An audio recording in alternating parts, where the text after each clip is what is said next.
सौरभ की उलझन। अभी तक आपने जाना कि सौरभ सानवी के घर गया हुआ है ताकि अपने मन की तसल्ली कर सके। वहीं सौरभ के पास विनय की कॉल आती है जिसमें वो सौरभ को कॉलेज में आए नए प्रोफेसर के बारे में बताता है। ये सुनकर सौरभ कुलधारा में मिले प्रोफेसर को कॉल करता है और बात को पक्का करता है।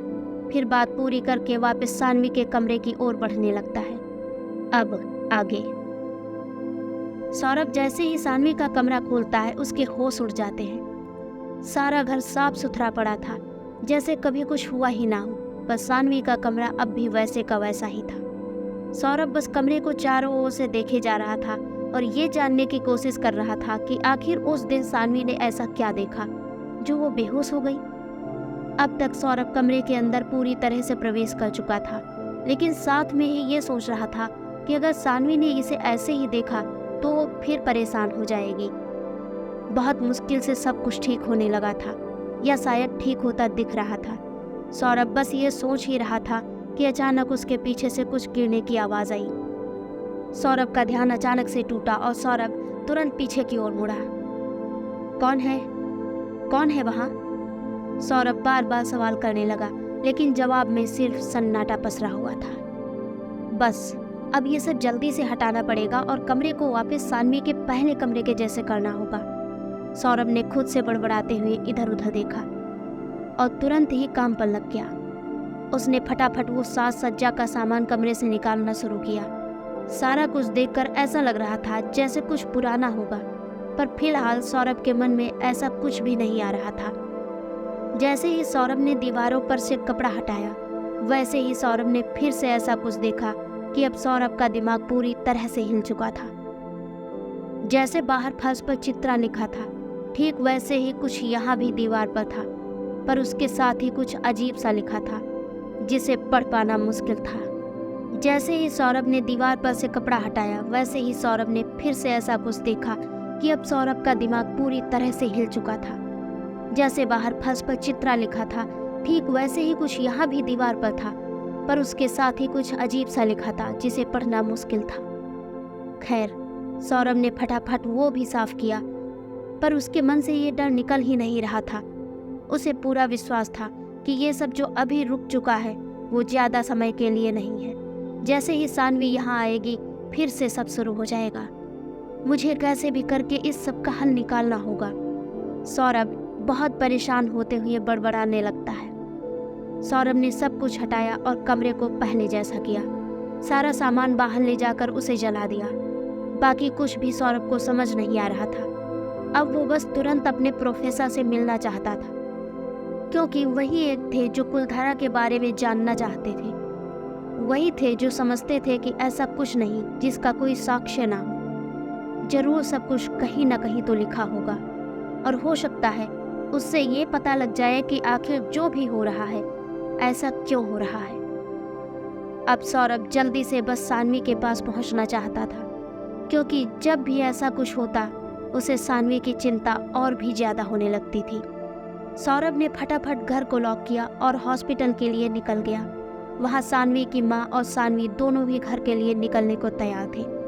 सौरभ सानवी और उसकी माँ से कहता है, अरे आप लोग तो पहले से तैयार हैं, चलिए मैं आपका सामान रखवा देता हूँ, फिर घर चलते हैं। सानवी की माँ सौरभ से कहती है, तुम क्यों, मैं और सानवी हम दोनों अपने आप चले जाएंगे। तुम इतने समय यहाँ रहे, सानवी का इतना ख्याल रखा, उसके लिए थैंक्स। सानवी अपनी माँ को रोकने की कोशिश करते हुए कहती है, मॉम ये आप क्या कह रही हैं? अब तो आप सब कुछ जानती हैं, फिर भी ये सब। सानवी की माँ सानवी से कहती है, पता है इसलिए ही कह रही हूँ, तूने बताया सौरभ को सब? सौरभ बीच में ही बात काटते हुए कहता है, मुझे कुछ बताना था, पर क्या? बताओ सानवी। सानवी सौरभ से, सौरभ कोई बात नहीं है, बस तुम अभी जाओ और आराम करो, इतने दिनों में बहुत थक गए होगे तुम। सौरभ सानवी की माँ से कहता है, मैं अभी आप लोगों के साथ आपके घर चल रहा हूँ, आपको जो बताना है मुझे आप वहाँ बताएंगे, और फिर मुझे भी आपको बहुत कुछ बताना है और पूछना भी है, आपसे भी और तुमसे भी।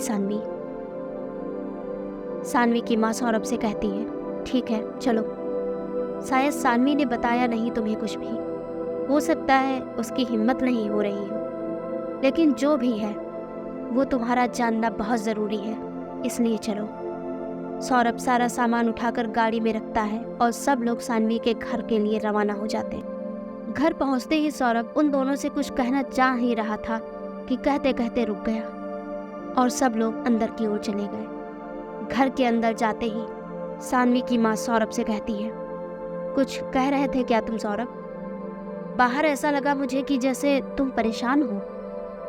सौरभ बातों का जवाब देते हुए कहता है, हाँ कहना तो बहुत कुछ था, पर अभी मैं पहले सुनना चाहता हूँ। आप आराम से बैठिए पहले। सानवी और सौरभ उन्हें सोफे पर बिठाते हैं और वो दोनों भी वहीं पर बैठ जाते हैं। सौरभ सानवी की माँ से, आंटी बताइए क्या बात है, आप क्यों परेशान हैं इतना? सानवी की माँ पहले सानवी की ओर देखती है, फिर सौरभ की ओर देखते हुए कहती है, सौरभ देखो बेटा, मुझे पता है तुम लोग बचपन से साथ हो, तुम बहुत अच्छे लड़के हो, मुझे तुमसे कोई प्रॉब्लम नहीं है, लेकिन तुम्हें सानवी की कॉम्प्लिकेशंस तो पता है, पर तुम सब कुछ नहीं जानते बेटा। सौरभ सांसें थामे सानवी की माँ की बातें सुन रहा था। सुनते सुनते बोला, आप बताइए क्या बात है? सौरभ अब इतना कुछ देख और महसूस कर चुका था कि उसे अब किसी सच को सुनने में कोई परेशानी नहीं थी। सानवी की माँ, बेटा देखो, सानवी के साथ जो भी घटनाएं हो रही हैं वो उसके इस जन्म से जुड़ी हुई नहीं है। सारा कुछ तो नहीं जानती मैं, हाँ पर बात यह है कि जो भी लड़का सानवी की जिंदगी में आएगा या जिससे भी सानवी प्यार करेगी, उस लड़के की जान को पल पल खतरा है। सौरभ गहरी सांस लेते हुए कहता है, और कुछ आंटी? आंटी आपको क्या लग रहा है कि मैं सानवी को किसी भी मुसीबत में छोड़ दूंगा? मेरी जान को खतरा है, उससे मुझे कोई दिक्कत नहीं, बस सानवी के साथ कुछ भी गलत नहीं होना चाहिए और इस सब का पता मैं लगा कर रहूंगा। सानवी बीच में ही सौरभ को टोकते हुए कहती है, तुम पागल हो गए हो क्या? क्या पता लगाओगे? सौरभ सानवी की ओर देखते हुए कहता है, सानवी तुम बिल्कुल भी परेशान मत हो, कुछ भी नहीं होगा तुम्हें, सच में यकीन करो मेरा, और देखना सब ठीक भी हो जाएगा।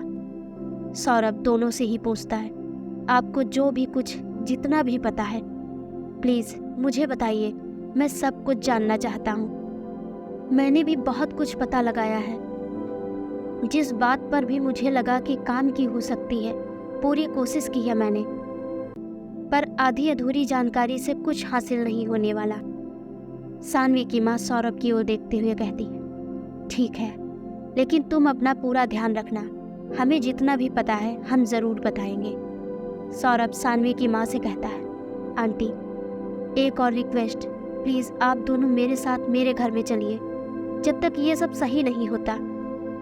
इस घर में कुछ है, और क्या है क्या नहीं ये सब हम मेरे घर चलकर बात करेंगे, पर अभी प्लीज़ मेरी बात मान लीजिए।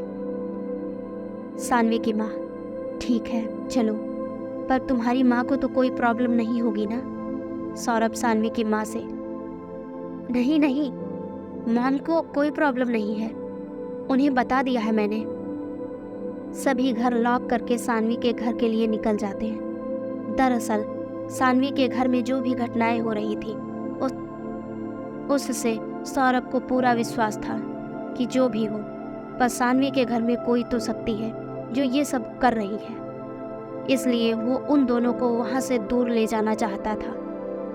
और तो और सौरभ ने अपने घर को चारों ओर से अभिमंत्रित भी करवा दिया था, जिससे बुरी शक्ति का प्रवेश ना हो पाए। सौरभ जो कि इन सब बातों को कभी नहीं मानता था, वो सानवी के लिए सब कर रहा था, और अब तो उसे किसी भी हाल में सब बातों का पता लगाना ही था। क्या सौरभ के घर आकर सानवी उन सब घटनाओं से बची रह पाएगी? क्या सौरभ सानवी और उसकी माँ की बताई बातों से कुछ पता लगा पाएगा?